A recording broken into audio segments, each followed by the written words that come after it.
Hi there, welcome ulit sa aking channel. Today our topic is about English 7 Quarter 1 Module 1 entitled Analogy.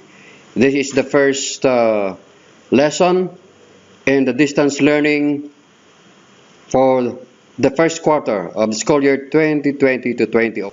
Now before we start with our discussion, dapat po nakahanda na ang inyong mga module para inyong masundan at malagyan na rin ng answer ang mga activities pati na yung sa assessment.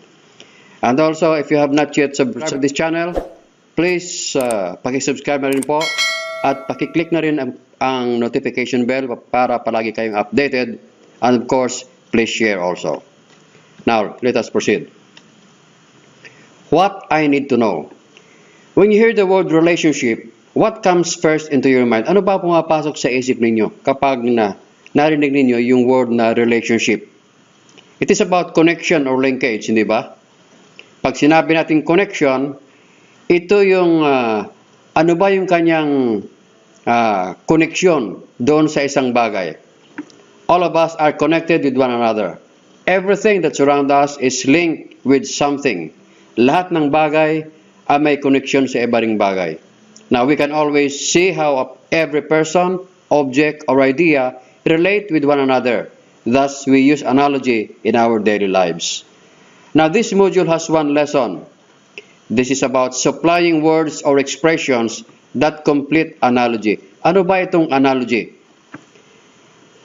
Now, after going through this module, you are expected to do the following. First, you are going to define analogy and then analyze the relationships between words used in analogy and then determine the appropriate words or expressions to be supplied in analogy and supply other words or expressions that complete an analogy. By the way, itong module po na ito, kaya ako ginawa ang video ito, ay para matulungan ang mga parents at mga estudyante sa grade 7 para maintindihan ang module at masagutan na rin ang mga activities pati na ang assessment. Alright, what I know. Before we start this module, let us take a pretest to find out how much you already know about the topic. Sasagutan muna ninyo ito. Task 1, we have picture analysis. Now you are going to observe the two first pictures and understand how they are related. Titingnan ninyo itong unang dalawang picture at titingnan ninyo ano ba ang connection nito. Unang picture dito sa pangalawa. And then you are going to find the picture in the given options that is related to the third picture in the same way. Dito, itong third picture, hahanapin ninyo dito sa option. Alin ba rito ang tamang sagot para dito sa pang-apat? Okay, let us start. Dito sa una, ang monkey, ang kinakain niya ay banana, hindi ba? Monkey eats banana. And here in the third picture, the elephant, ano ba ang kinakain ng elephant? What does the elephant eat? Alright, in these options, hindi naman pwedeng kainin ng elephant ay itong ice cream, itong mango, kundi ang kinakain niya ay itong grass or leaves. So, the correct answer is letter C for number 1. Number 2, dito meron tayong cloud, tapos may rain. Ano ba ang connection dito sa umbrella? Kapag umuulan, ano ang ginagamit mo? Okay, umbrella. Now, kapag mainit naman, ano ang gagamitin mo? Gagamit ka ba ng itong relo, itong backpack, o itong shade or sunglass? So, the correct answer here is letter B, itong sunglass. Next. Alright, dito naman, ano ba ang binibigay ng manok? Okay, na pagkain. Ang binibigay ng manok ay eggs, itlog. What about cow? Ano ba ang binibigay ng cow na pagkain? Ito bang juice, bread, o itong milk? Of course, the answer is milk. So, the answer is letter A.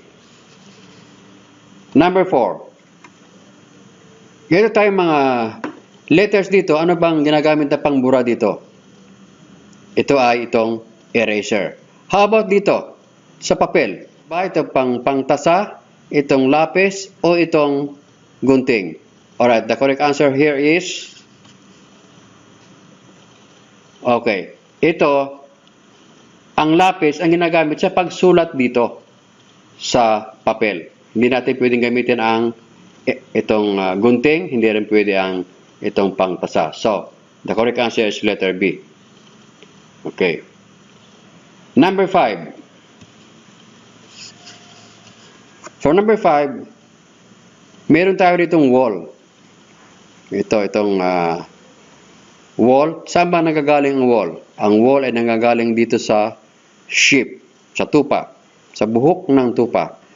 And then what about honey? Saan ba nakukuha ang honey? Okay, dito pa sa grasshopper, butterfly, or dito sa bees? The correct answer is B. So it is letter C. Okay. Let us now proceed to task number 2. Now that you have answered the activity, answer the following questions. Is the activity difficult or not? Siyempre, kapag naintindihan mo yung relation ng mga bagay, ay madali lang siya. Pero kung hindi mo naintindihan, ay medyo mahirap din. Now, what do you notice the first 2 images in the boxes? Okay? Nakita natin sa mga images, ay mayroon silang mga relation. Halimbawa, ito. Saan galing ang wall? Dito sa sheep. Dito naman. Ano ang pinapangbura dito sa mga letters? Itong eraser. Okay. And then, dito naman, ano ang ginagamit pagka umuulan? Umbrella. Okay, so cause to effect. Okay. Now let us proceed. Now lesson 1, supplying words or expressions that complete the analogy. Now learning analogies and mastering them can provide lifelong benefits. It improves your vocabulary skills, speeds up your reading comprehensions, addresses your high-order thinking skills or HOTS, and develops your verbal reasoning abilities. Now, before we proceed, let us have a review first of our lesson. Pag sinabi nating fact, ito ay a statement that can be proven as true or false. Ito yung isang sinasabi na pwedeng patunayan kung tama o mali. And then, example, Asikasik Falls is located in North Cotabato. This is a fact. This can be proven. Pwede itong patunayan. But opinion, pag sinabi natin opinion, it is just an expression. Ito ay haka-haka lang o kuro-kuro ng isang tao na hindi pwedeng patunayan. So, for example, Asikasik Falls is tourists' most favorite spot in the region. Take note of this word, misphrase, most favorite spot. Ito ay isang ayon lang ito sa nagsasalita. Pero ang ibang tao ay may kanya-kanyang paniniwala. So we cannot prove it. Kaya ito ay tinatawag nating opinion. Next, what's new? Answer the task below. Be sure to carefully read and follow the directions. Examples are provided to guide you in answering. Missing piece. Under task 3, find the missing piece in this item below by observing how the 2 first words are related. Hahanapin ninyo yung pangatlong item. Now, choose the word in the given options that is related to the third word in the same way as the 2 first words are related. Hahanapin ninyo yung relation dun sa pangatlong word. Okay, example. Accurate, precise. Pag sinabi natin accurate, eksakto ito. O precise. So, this is synonym, magkapareho ang kanilang kahulugan. So, awful, ano ba ang kapareho ng awful? Ang answer ay disgusting. Okay, dito kayo kukuha ng sagot dito sa mga options na ito. Okay. Just be ready with your ballpen and your paper para masagutan ang activity. Okay, night and day. Ang night ay araw, day ay gabi. So this is opposite. Magkabaliktad, magkasalungat. Happy, ano ba ang kabaliktaran ng happy? The answer is sad. Okay.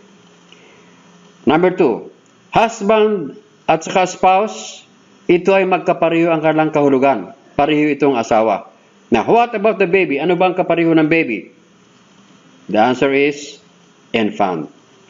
Number 3, thirst at saka drink. Pag ikaw ay nauuhaw, ano bang gagawin mo? Of course, you are going to drink. And then, pag ikaw naman ay nag-study, ano mangyayari? Pag ikaw ay nag-study, the effect is good grades. So this is cause and effect. Number 4, student at classroom. Ang student ba ay nasaan? Nasa loob ng classroom. So this is location. Leaf naman, ang leaf ba ay bahagi ng ano? Ang dahon ay bahagi ng kahoy. So this is the answer. Number 5, fish at lion. Now, dito sa number 5, this is somewhat tricky. Kasi ang fish ay nakatira dito sa sea, sa isda. So ang lion naman, saan nakatira ang lion? Ang lion ay nakatira sa forest. Okay. Now, it has discussed the important points in the task that you have just answered. Now, we are going to read again and analyze the words in its pair. Dito, night and day, magkabaliktaran, sila ay magkasalungat.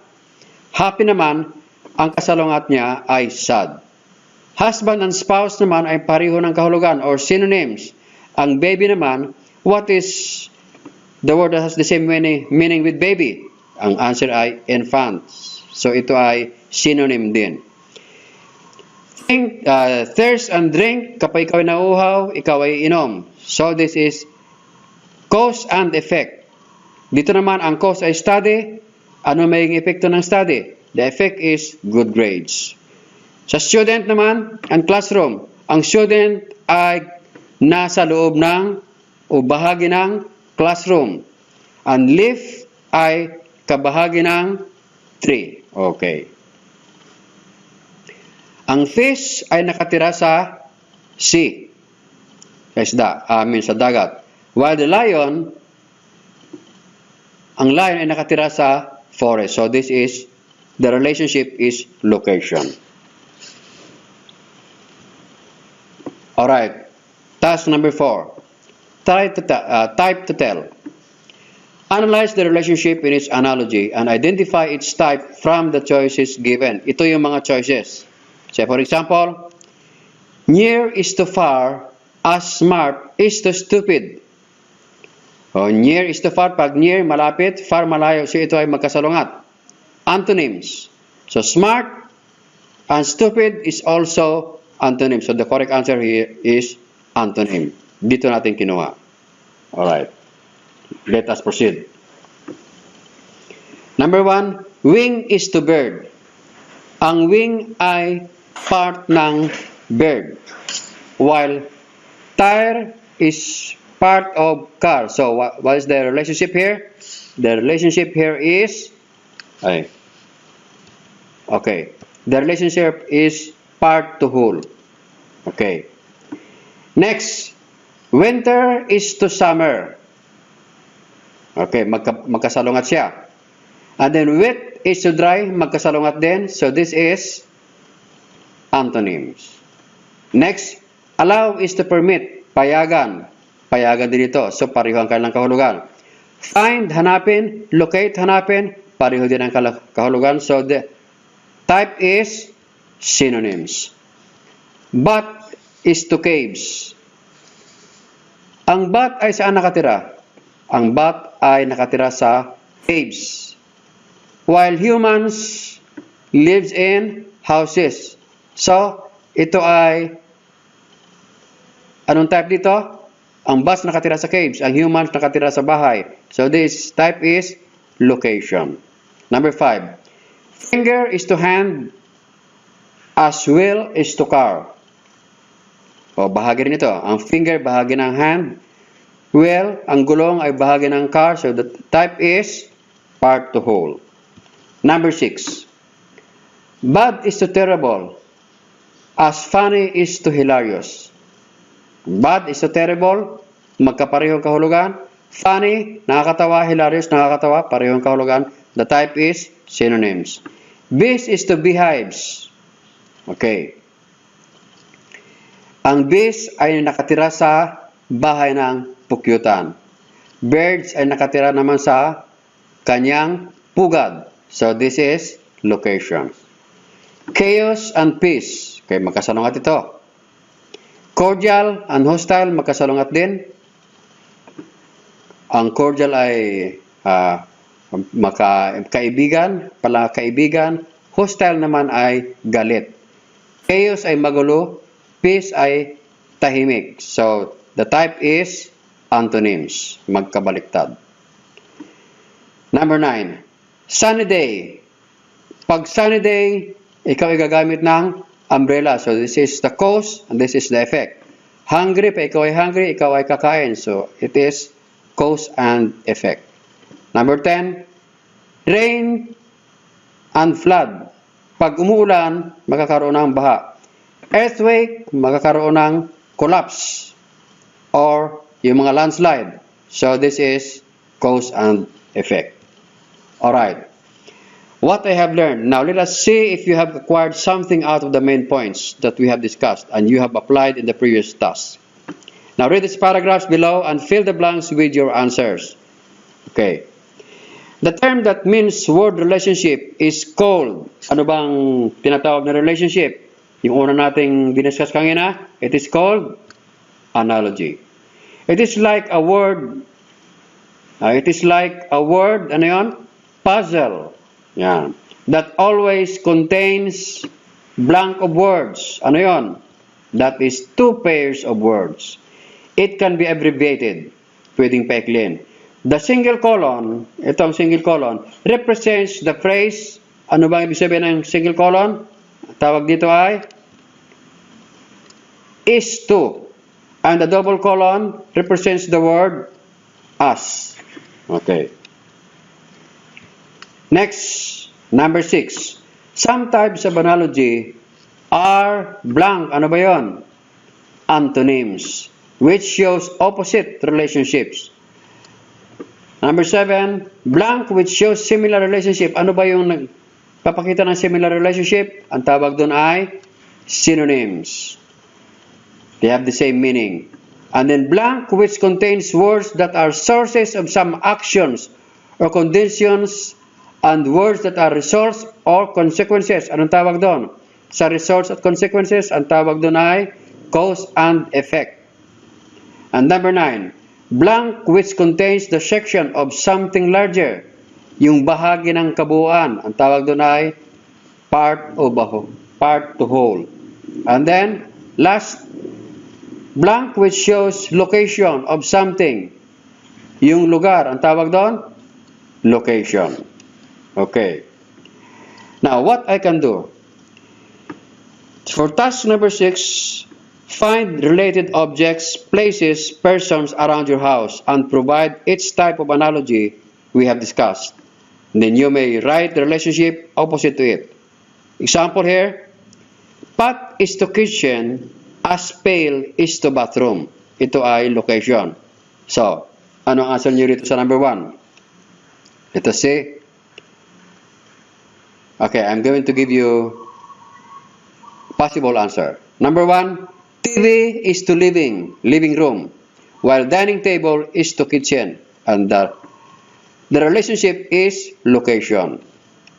Number 2, active is to lazy, thin is to fat. Ito ay magkasalungat, so it is antonyms. Number 3, boring is to dull, as fast is to quick. That is synonyms. Number 4, data is to TikTok, quarantine is to lockdown. That is cause and effect. Pag ikaw ay may data, pwede ka mag-TikTok.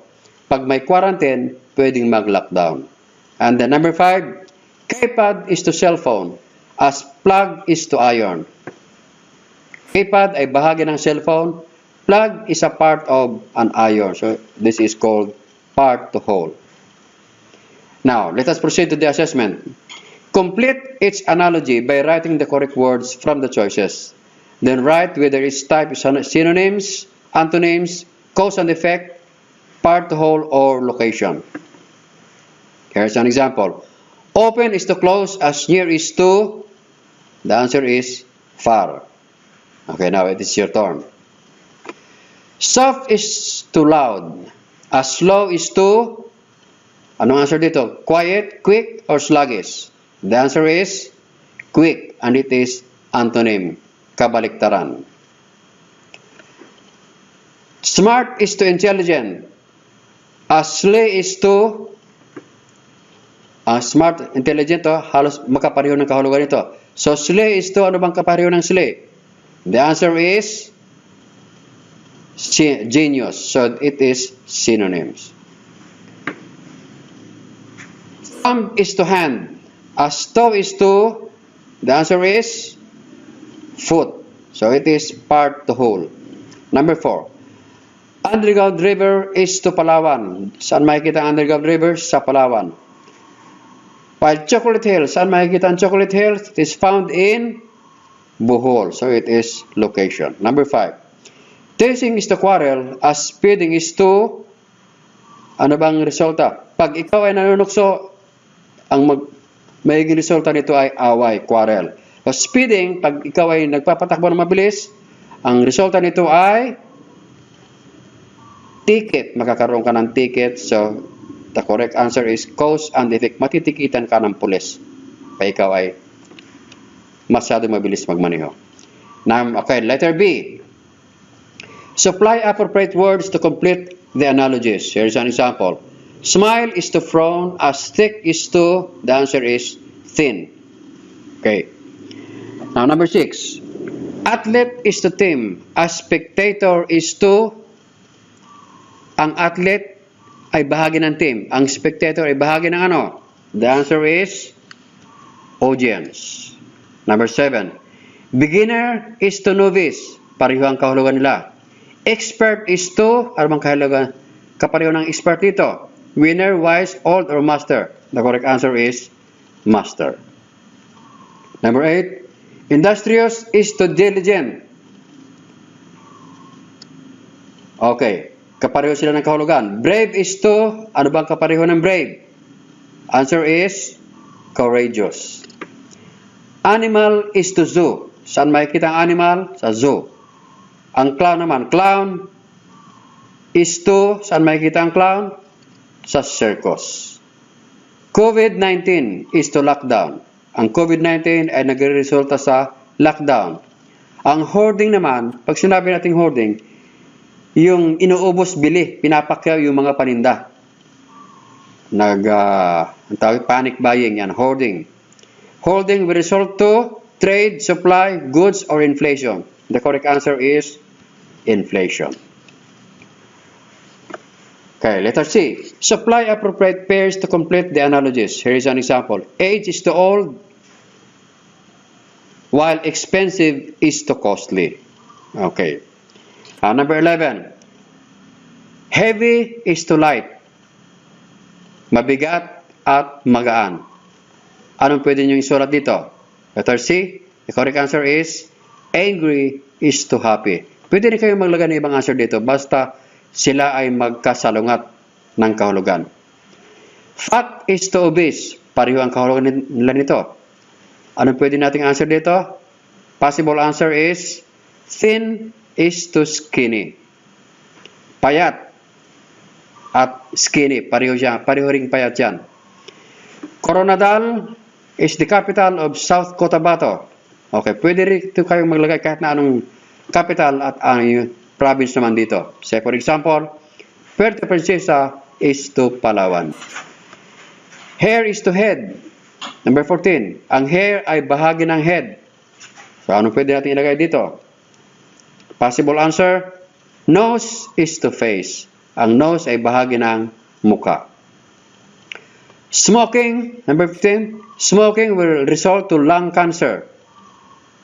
So ito ay cause and effect. Anong pwede natin ilagay dito? Okay, possible answer is reckless driving will result to accident. Okay.